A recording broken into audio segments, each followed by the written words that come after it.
Turns out DC Scalers lied to the majority of the community about the Spectre.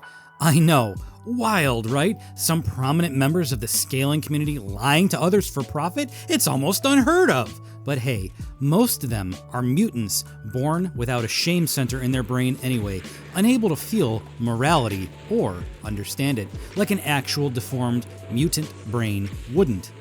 You were told that the Spectre went to the Overvoid in the Dave Mateus run of this Spectre series. Many garbage tier scalers call this the Oversoul Overvoid merging feat that the Spectre managed to pull off against the Joker.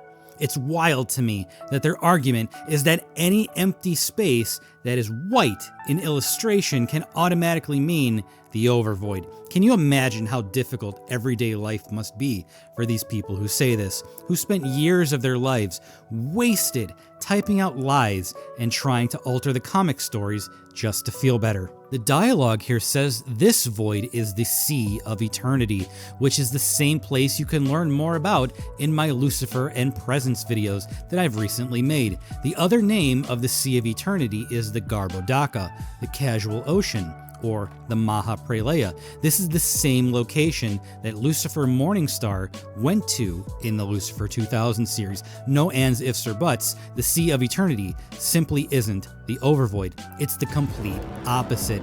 In Hinduism, which this void is based on, it's the interior void that holds creation. Its equivalent structure on the DC map is bleed space, which is also referenced as a void if you're an eagle-eyed DC Comics reader good enough to spot these little pieces of dialogue in the multiversity that explains bleed space is also a void. But you can see on this map, just for illustrative and parallel purposes, that the interior void exists that holds all the separate creations, which is what Lucifer found out in the Carrie Lucifer series released in the year 2000. And then, at the very edge, the opposite location void, the Overvoid, the exterior void. The exterior void isn't the interior void. So he's an idiot. Yeah. In Hinduism, the exterior void is the equivalent of Parabrahman, even beyond the notion of God, the original creator, the final realm of anything with nothing beyond it because it's nothingness and totally non-existence incarnate. The interior void, the Mahapralaya, the void that contains creations.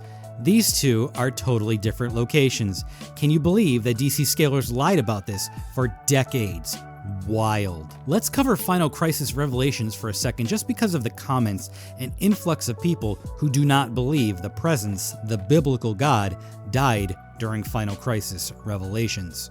So the too long didn't read of this is that Darkseid fell out of the sphere of gods after a war happened, and his falling through creation had damaged it and left a hole in creation. It caused all sorts of problems.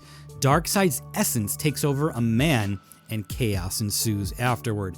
During this period, a monitor named Roxogama, Mandrak's brother, destroys Universe 51, which is the monitor's favorite and most significantly important universe in their orrery of worlds. Not too long afterward, in Final Crisis' timeline, the events of Superman Beyond occur, where Mandrak is defeated and Roxogama is hauled away and sent to prison. His jail and punishment is that he has to now exist in the orrery of worlds and is no longer a full-fledged monitor.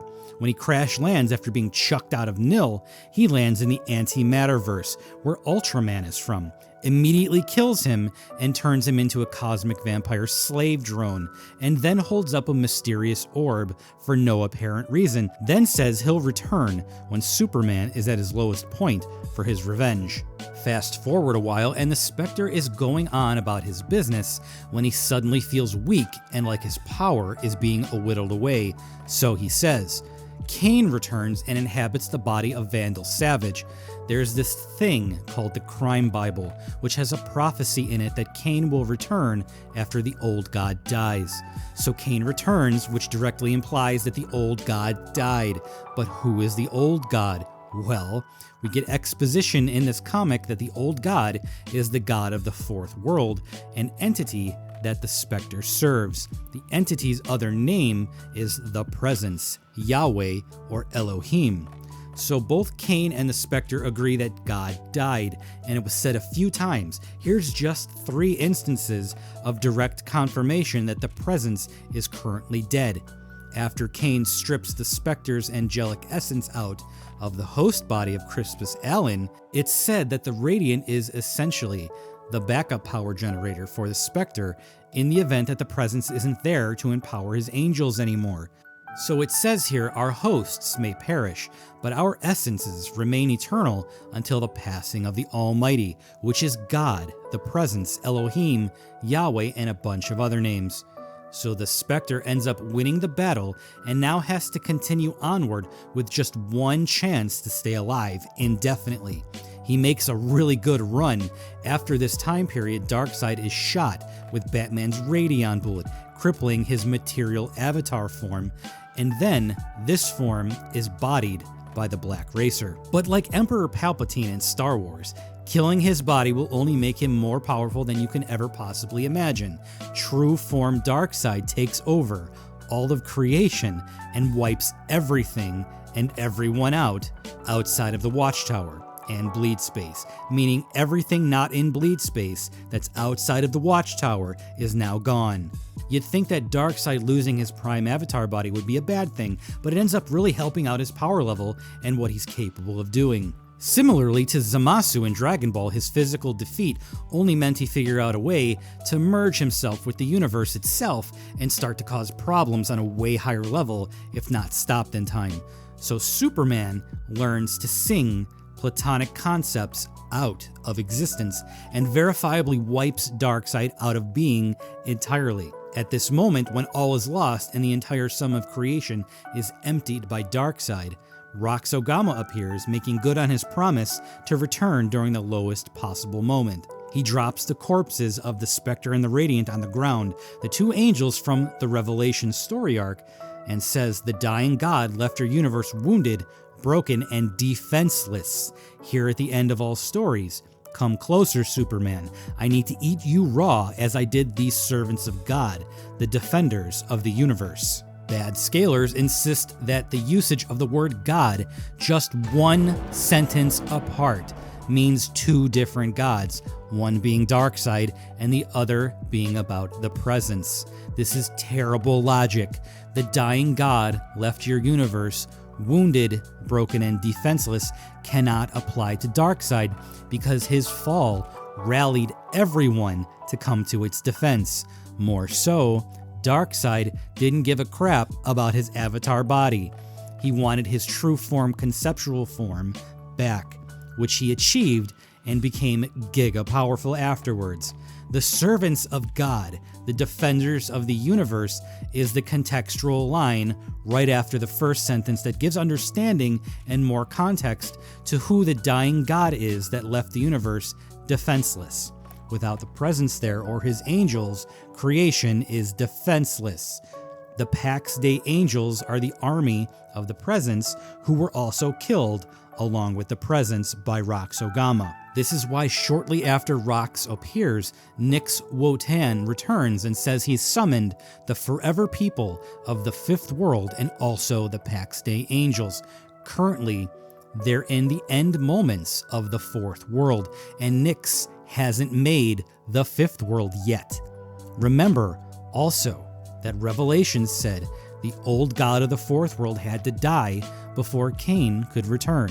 So Rox is defeated and Nyx Wotan remakes the entire multiverse, ending the 4th world officially and bringing in the 5th world, which means a new era. Nyx yoinked the Pax Day and the Forever People from the 5th world before he made the 5th world. Also, the Forever People are from Earth 51, which Roxogama completely destroyed, so they don't exist anymore, but Nyx manifested them from a future era of DC that doesn't even exist yet. Please try to understand the very basic logic ongoing here. The Pax Day army is the vengeful, spiritual army of the presence, and the Forever People were from Earth 51, also destroyed by Roxogama. So it's logical that Nyx Wotan would give all the beings who were destroyed by Roxogama their chance to have their revenge. Again, the Pax Day army is vengeful because Roxogama destroyed their master. So Nix Wotan summoned them from a future canon that doesn't even exist. He did the same thing with the Forever People, who are from the Fifth World that don't even exist yet, because Roxogama specifically destroyed their universe. Do you now understand why Nix Wotan chose the Forever People and the Pax Day to get their revenge on Roxogama? It's because Roxogama destroyed everything that was important to them. Nix's new cosmology is not shown to us again until 2014 with the Multiversity Guidebook, and this is why the presence is cited by name in Skyland. In the Multiversity, God is not the presence. God is Nix Wotan. The counter-argument is that Elohim are a group of gods and not a reference to Yahweh, the figure who also goes by the name Elohim. But this doesn't work because the Elohim includes Yahweh as their war god in the pantheonic historical account for the Canaanites. You'd think this would be easily obtainable information for websites like Comic Vine and Quora that takes like 5 seconds to find this information, but you still see tons of scalers insisting the opposite. Grant made it clear in this interview that the Abrahamic gods are passing the torch to the new era and the new idea of who and what God is. Skyland is the retirement home of older gods that are not the most prominent anymore. But the idea of the endless and angel imagery is still very important to Nix and the rest of creation. Who the actual God is not important, which is why the Elohim is listed by name here in Skyland. This is not the group Elohim, this is the presence's other name in the Bible. And even if you claim the Elohim is the group referenced on this map, and that it's not a single character reference of the presence, you're still wrong, because Yahweh is a part of the Elohim group. Please let me show you just how laughably low tier these scalers and wiki editors actually are. If you go on Google and search up the Dematius Spectre Void, you only get maybe 2 or 3 images in the results hits. All 3 of them are terrible crop downs. Look at this one. It cuts off the most important part of the scan, where it says it's the Sea of Eternity. The other one is a tiny 200 by 100 pixels image. They do this on purpose so people can't actually go read it. This is why supporting my channel is so important. I don't care what they say about me, and I don't care about having social status with them. I fight their lies daily, and they hate it. These wikis that keep these lies going hate that I do this. Want to upset them by debunking them with the truth? Like and share this video. Comment positively, and don't support toxic behavior.